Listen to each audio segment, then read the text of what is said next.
Welcome to read Dnyaneshwari along with me.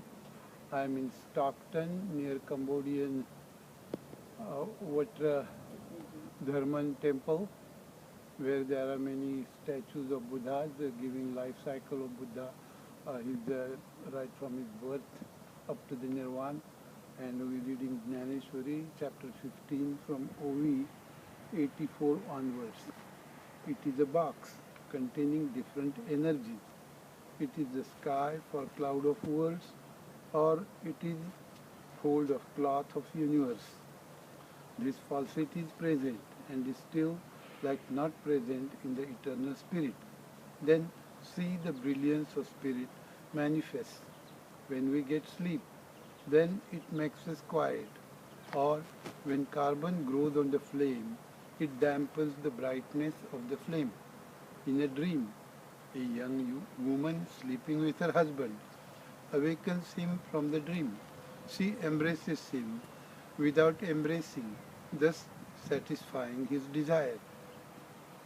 Like that, the falsity arising in the soul brings ignorance where she takes shelter.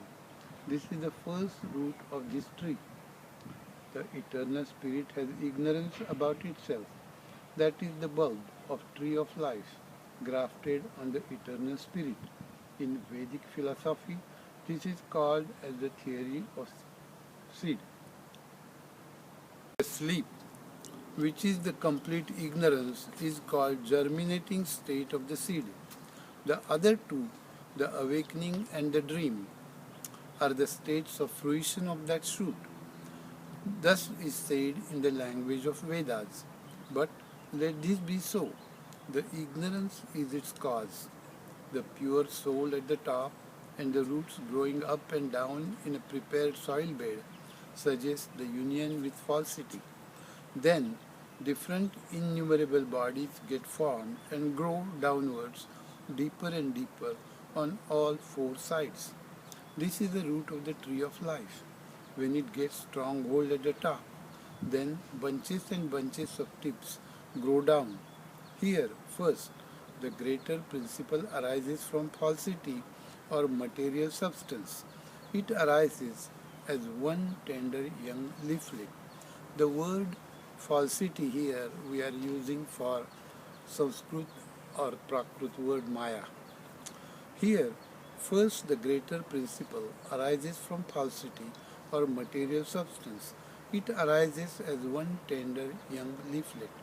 Then pride of three types, the name, purity, dominance and vile, arise as a triplet facing down. He takes tips of intellect and grows difference from that. Thereby, a fresh branch of mind starts growing. Thus, with the strength of root, filled with tender juice of different suspicions, small branches of mind, ego, pride and intellect start growing from this one shoot. Then the sky, wind, fire, water and earth, these 5 twigs of 5 great spirits, start rapidly growing. Ears and other sense organs and subtle understanding are the terminal, tender and young embryonic shoots, unlike each other that appear. While ears are growing to formulate shoots of words, they form small pieces of hopes about pleasures. The vines and leaves of skin on the body develop shoots of touch. Then various sensations and passions arise.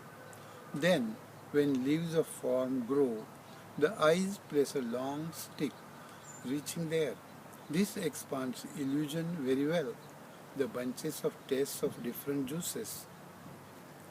When grow with acceleration, the tongue grows many leaves inside the leaves of desire. Similarly, the roots of smell start growing. Then, tip of nose takes shape. The nose gladly dives to the bottom of the grid.